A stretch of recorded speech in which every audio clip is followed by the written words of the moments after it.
ada ini ya, buku yang kita pakai ini 1950 mesti. Tetapi dengan keterbatasan alat yang ada, kita bisa memakai ini dan memang sudah diuji coba. Misalnya untuk olahraga prestasi, di Australia masih dipakai. Standing broad jump gitu ya, pengukuran-pengukuran fisik yang sederhana. Gitu. Nah ini kembali satuan-satuan yang harus dipakai, standar internasional unit. Ini singkatan dan konversi dari satuan-satuan ini untuk menyatakan misalnya untuk pengukuran energi begitu ya. Nah, ini kita pakai kilokalori, joule, ya. Nah ini untuk pengukuran sistem energi yang nantinya kalau Anda melakukan penelitian, pengukuran ini canggih. Jadi bukan pengukuran yang sederhana gitu ya.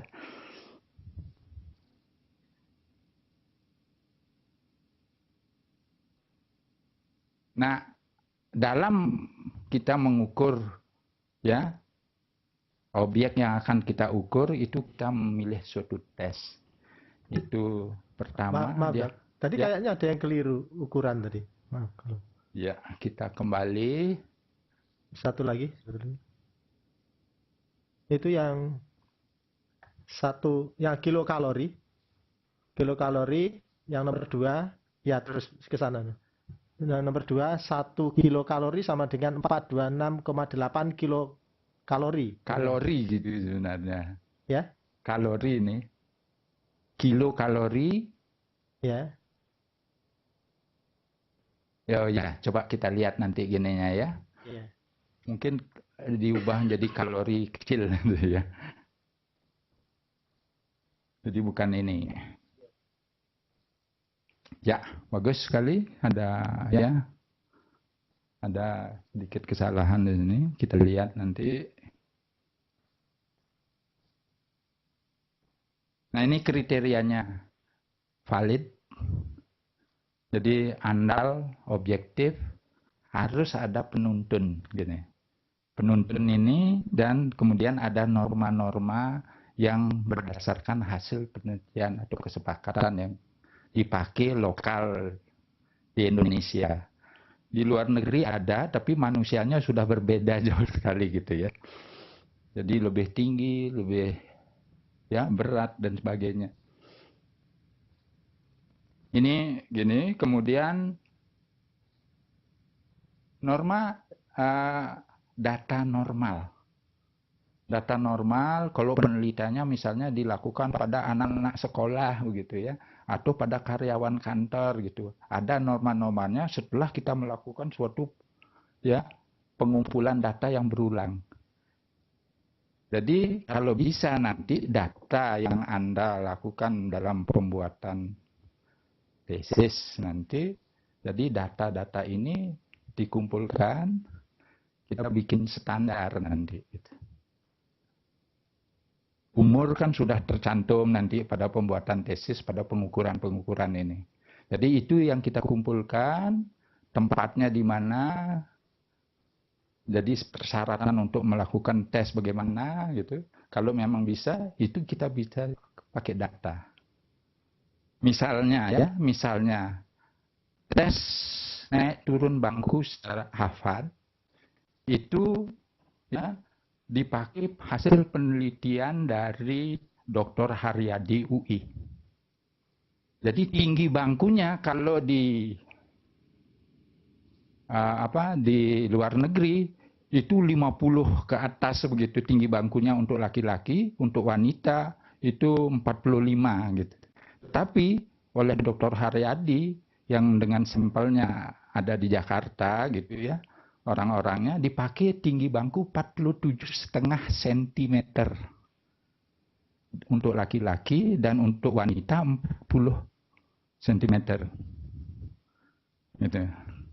Itu yang kita maksudkan norma itu kita pakai untuk tuntunan di dalam pengukuran secara sederhana ini. Kalau standar itu biasanya standar internasional. Ya. Iya. Itu. Tapi sementara ini hanya dalam batas tertentu kita masih memakai tabel-tabel yang digunakan oleh Cooper misalnya, oleh Harvard gitu ya, tabel Harvard gitu. Misalnya oleh Cooper. Kalau di luar negeri dengan Prof. Nale ini ada ya join begitu pada waktu Cooper ke Bali, itu ya di sana jarak 2,41. Tapi di Indonesia dibenarkan untuk memakai 2,4 km. Tapi masih memakai norma-norma yang dibuat oleh Cooper. Nah. Mungkin itu yang gini, ya.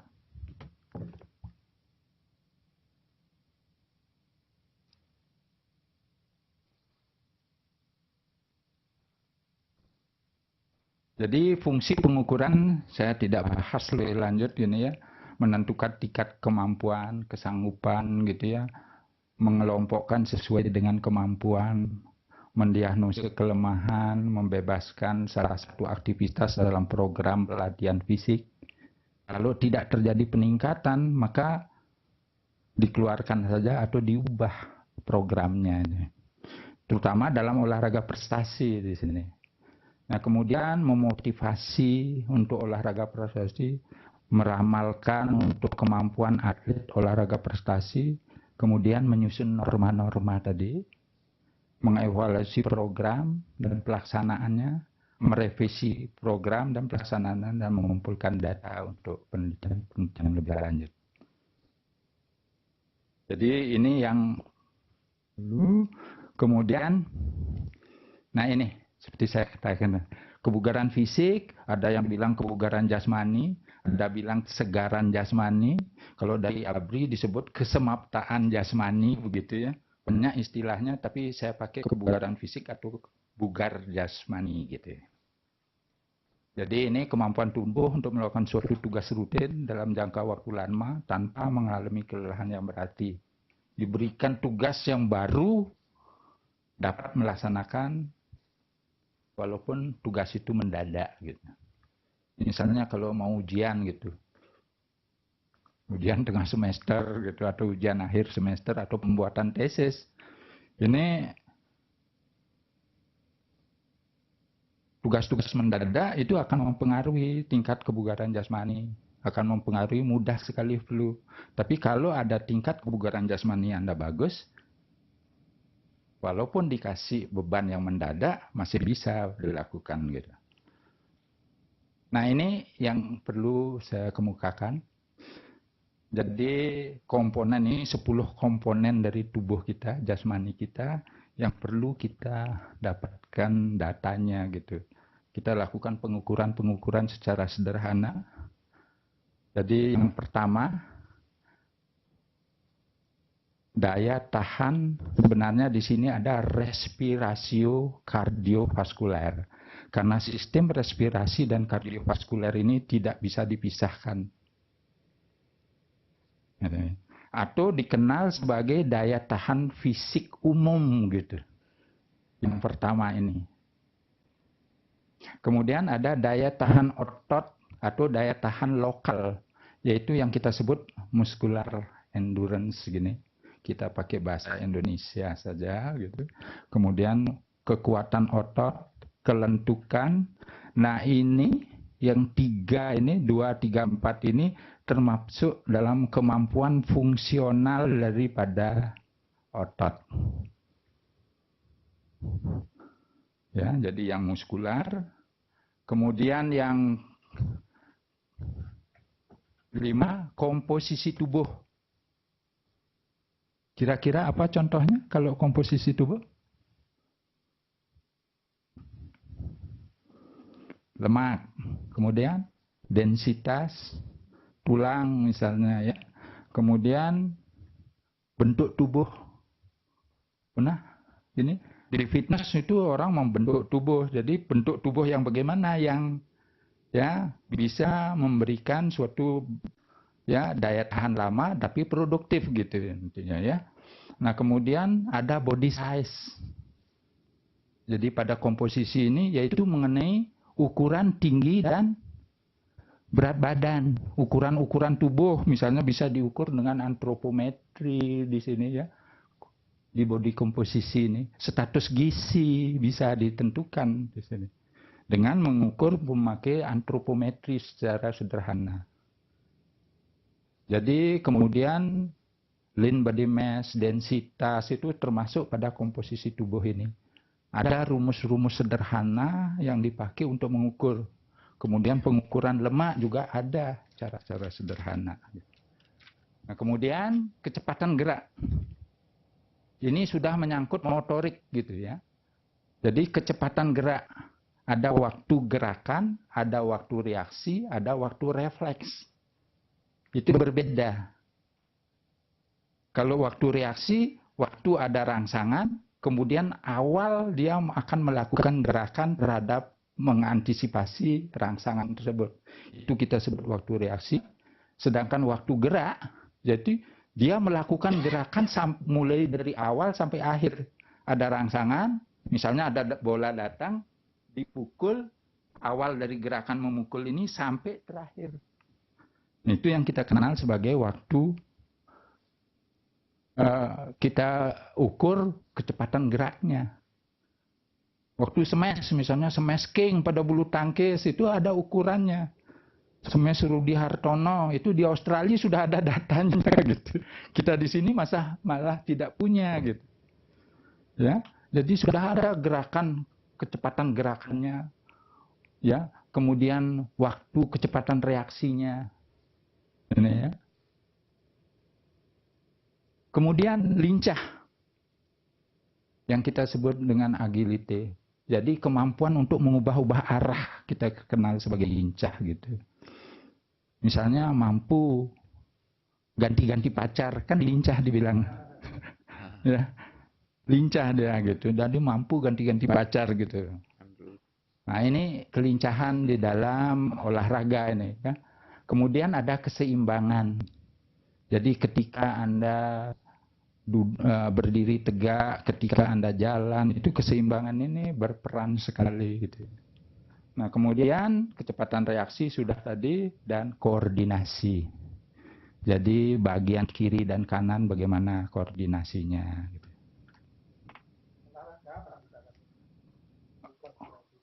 Koordinasi, misalnya pada semua cabang olahraga ada koordinasi. Jadi misalnya di tenis, mungkin Bapak suka tenis gitu. Kita memakai mukul forehand begitu. Jadi ini ketika kita mengadakan gerakan begini, sikap kita begini, ya, kemudian agak miring, ini bergerak, ini koordinasi sudah. Mata sudah ke bola, arah bola, malah dari mulai akan memukul sudah di ini ya, diantisipasi. Nah, inilah yang kita sebut koordinasi daripada gerak. Gitu. Jadi mata digerakkan untuk melihat fokus, gini, kemudian ini gerakan. Kemudian dilakukan gerakan memukul. Nah, sampai akhir waktu gerakan. Tapi mulai dari ini waktu reaksi. Gitu. Tapi kalau dilatih berulang-ulang, maka akan menjadi refleks. Gitu. Ini yang perlu. Bedanya daya tahan dengan kekuatan otot tadi apa? Daya tahan otot sama kekuatan otot. Nah, kekuatan otot, kemampuan untuk melakukan aksi. Gitu. Ini beda antara kekuatan dan daya tahan. Kekuatan otot ini ya, kemampuan untuk melawan suatu aksi gitu. Misalnya kita menekan begini. Ini kuat ini sampai bisa bergeser gitu, misalnya mendorong. Ini kuat ini.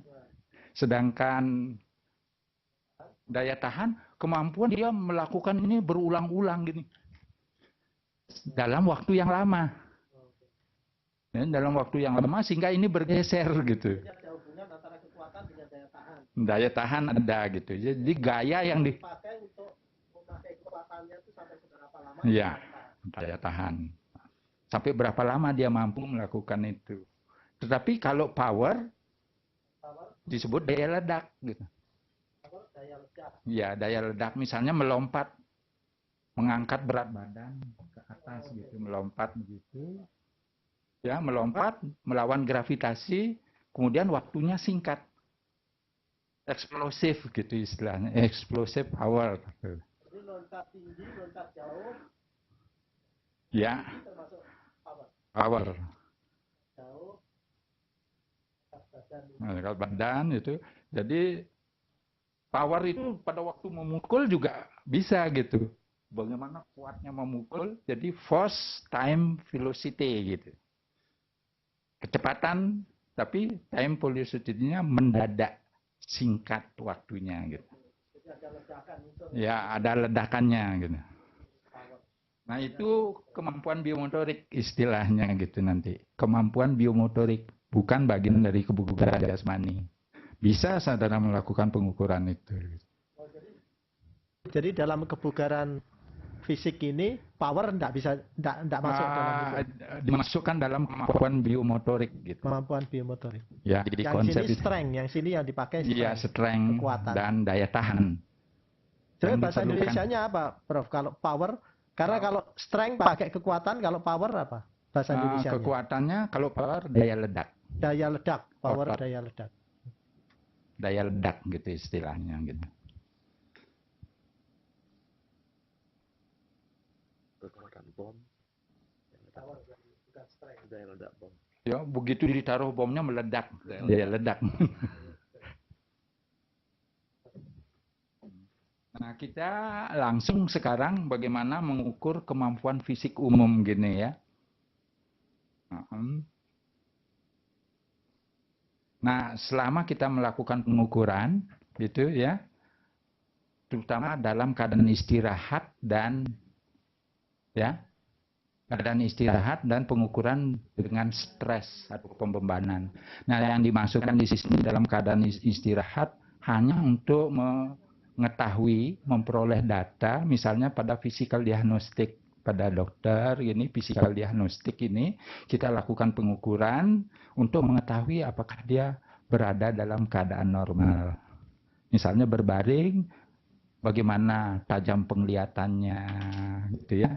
Bagaimana keadaan matanya, hidungnya, lidah, pada inderanya semua, kemudian seluruh bagian dari tubuh itu kita periksa. Jadi di sini biasanya diberikan kepada dokter di sini untuk melakukan pemeriksaan ini, karena harus buka-buka baju di sini gitu ya. Jadi yang dilegalkan adalah dokter gitu. Jadi yang bukan dokter maaf, jadi di sini memang diberikan legalisasi gitu untuk melakukan suatu pemeriksaan dengan buka baju gitu. Kemudian yang kedua, ini pengukuran dengan stress test gitu ya. Stres ini yaitu ditentukan intensitasnya. Misalnya lari aerobik, intensitasnya dalam bentuk jarak 2,4 km. Naik turun bangku 5 menit gitu misalnya. Bangkunya 47,5 cm gitu. Itu yang kita sebut tes naik turun bangku, itu sudah termasuk stress test. Jalan kaki 4,8 km, jogging gitu. Jadi ditentukan berapa kilometer per jamnya dapat Anda tempuh gitu. Itu tes stres namanya. Jadi yang baku biasanya dipakai adalah jalan cepat 4,8 km, lari 2,4 km,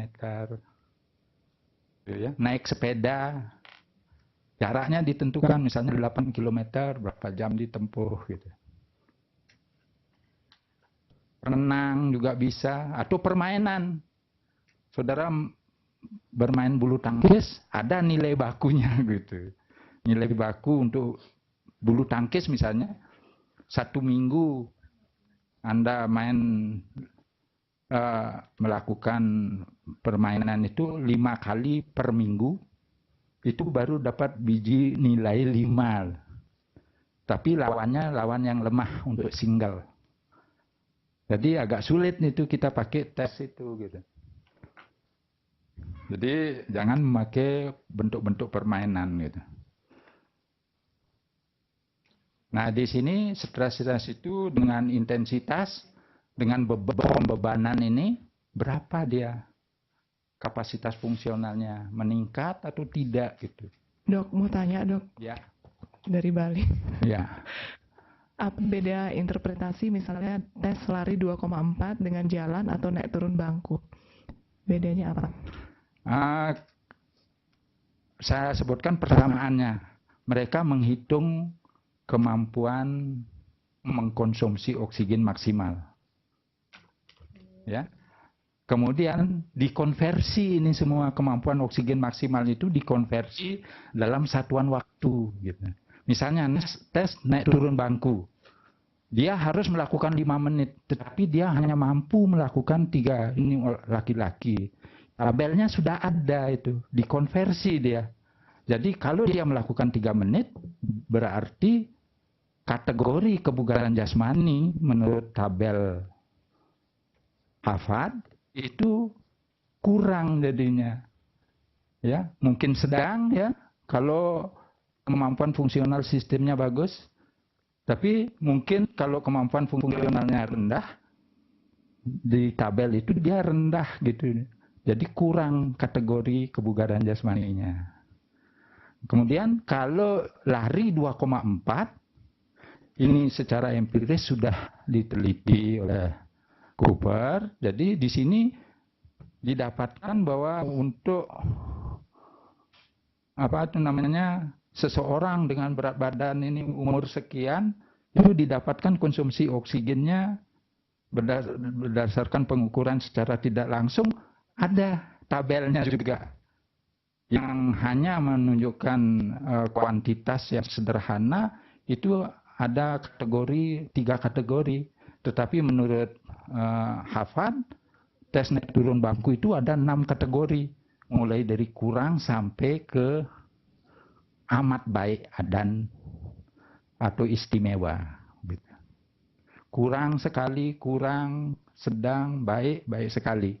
Jadi perbedaannya hanya pembebanannya saja. Kalau lari dipakai 2,4, kalau jalan cepat dipakai 4,8. Itu sudah diteliti dengan ya secara empiris, sudah didapatkanlah setelah dikonversi menjadi VO2 max itu didapat. Maksud saya gini, Prof. Pemilihan stres ini seperti apa? Misalnya untuk lari 2,4 diarahkan untuk siapa? Kemudian untuk naik turun bangku untuk siapa? Bisa gini ya, pada umur-umur tertentu ya dipakai lari. Misalnya untuk anak-anak sekolah dasar, itu larinya sejauh 6.000 meter. Ada dicantumkan dalam tes kesegaran jasmani Indonesia untuk umur tertentu. Tapi pada orang dewasa yang tidak terlatih tetapi sehat, ya dipakai tes lari aerobik 2,4 km. Baik laki-laki maupun wanita. Jadi sudah ada gininya, ya. Menurut umur 12 tahun wanita berapa gitu pada tes kesegaran jasmani Indonesia ada secara detail pada penuntun itu sudah ada. Ya, jaraknya diatur sedemikian rupa. Nah, misalnya jogging atau jalan cepat dipakai pada biasanya untuk orang tua gitu ya, di atas 60 orang tua ini ya, manula begitu bisa dipakai. Kalau dia bisa berenang, kita pakai renang. Itu jarak misalnya 50-100 meter gitu. Nah, kalau Anda ingin melakukan penelitian, silahkan gitu. Kumpulkan datanya, dapat mewakili yang lain gitu. Saya kira, bagaimana? Bisa.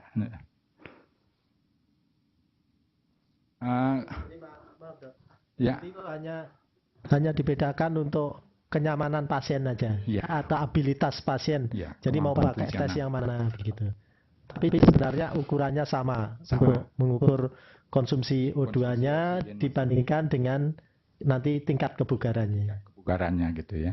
Tapi kalau dengan canggih, tidak konsumsi oksigen yang diukur, tetapi oksigen uptake bagaimana, oksigen transportnya bagaimana, dengan memeriksa, ada yang memeriksa hemoglobinnya, regio hemoglobinnya, atau oksigen utilization, penggunaan oksigen itu di jaringan. 3 hal itu harus digabung kalau memakai alat yang canggih untuk mengukur kadar oksigennya. Kalau pakai alat yang itu apa namanya, treadmill yang canggih itu kan bisa itu semua ya. Sudah ya yang canggih itu. Sudah. Dengan oksikon juga masih bisa. Jadi oksikon dengan di atas sepeda ergocycle itu yang kita. Sudah langsung diukur, itu sudah di-connect ke komputer, sudah langsung di-print gitu hasilnya. Ya, jadi ini yang dilakukan untuk pekerjaan, untuk kerja.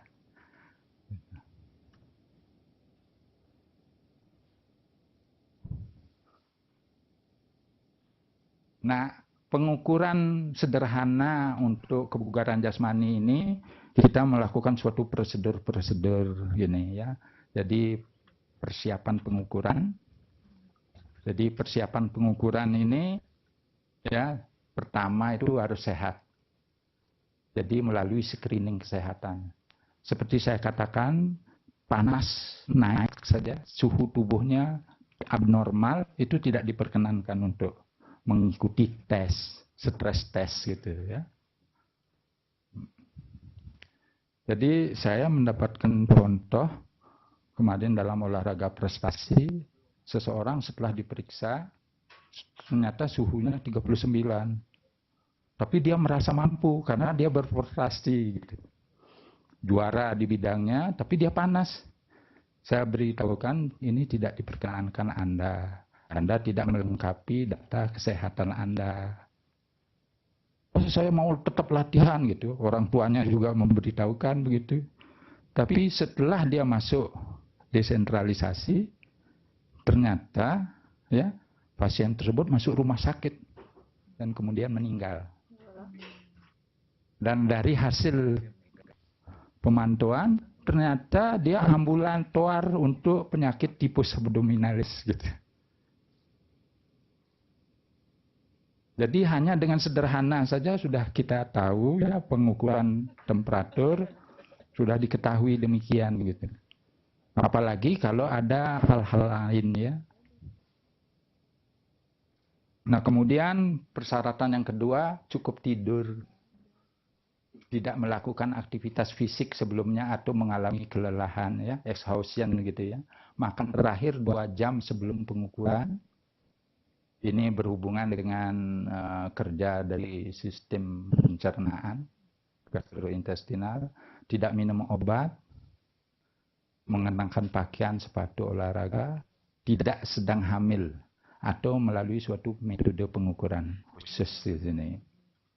Tidak minum obat maksudnya apa itu?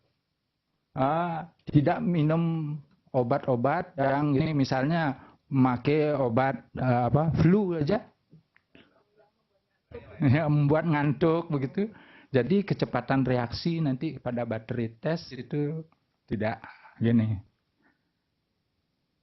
Tapi kalau itu obat yang misalkan obat anti hipertensi yang dia rutin pakai atau obat DM kan bagaimana? Itu memakai pengukuran khusus, kemudian kita memberikan takaran khusus. Jadi olahraga pada beberapa penyakit kita lakukan suatu tes dalam keadaan istirahat gitu. Oke, jadi masih cycle tangan, ergo. Oh ya, tapi jadi masih mungkin kan? Masih mungkin. Gitu. Karena kalau tidak pakai obat dia tambah penyakitnya. Kamu ya muncul kan. Ya. Jadi ini di bawah pengawasan khusus. Jadi nanti ini metode pengukuran khusus ini di bawah pengawasan dokter di sini. Jadi mereka yang sakit masih perlu melakukan misalnya takaran senam yang dilakukan di tempat tidur. Ya, orang-orang sakit di sini masih belum diaktifkan, harus memakai takaran. Kalau misalnya dia menderita dekompensasi kordes grade 1 gitu, dia masih bisa melakukan gerakan-gerakan senam atau yang kita sebut kalistenik, menggerakkan anggota. Ya, anggota gerak ini ya, naikkan kaki, turun, ya fleksi, ekstensi kaki gitu. Tapi pakai takaran, berapa frekuensinya, berapa repetisinya gitu. Sesuai dengan kemampuan fungsional grade 1 dekompensasi Cordes begitu.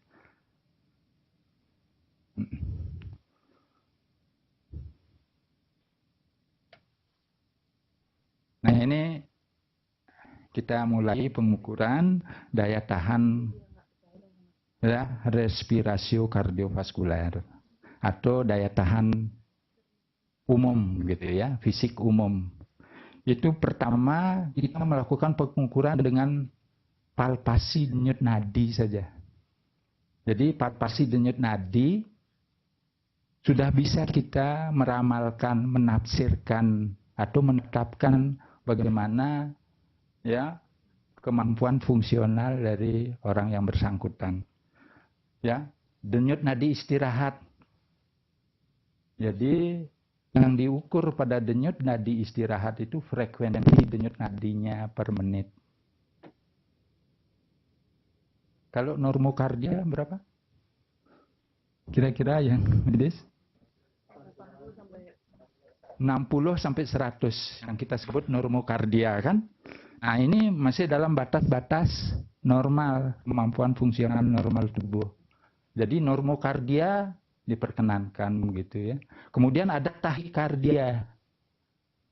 Jadi lebih dari 100, kalau bradikardia kurang dari 60.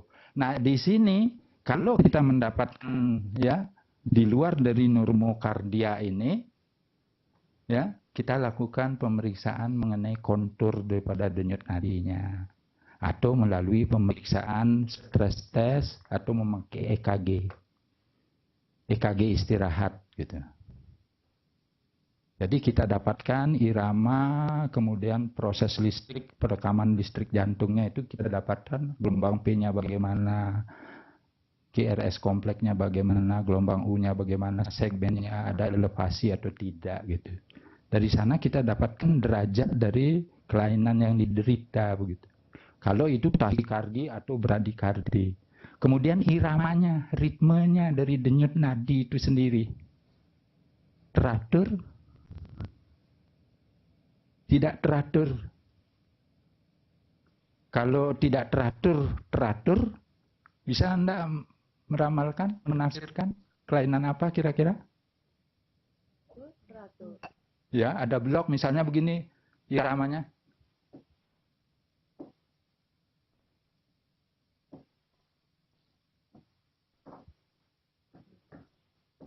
Jadi itu blok 21 gitu atau 31 gitu.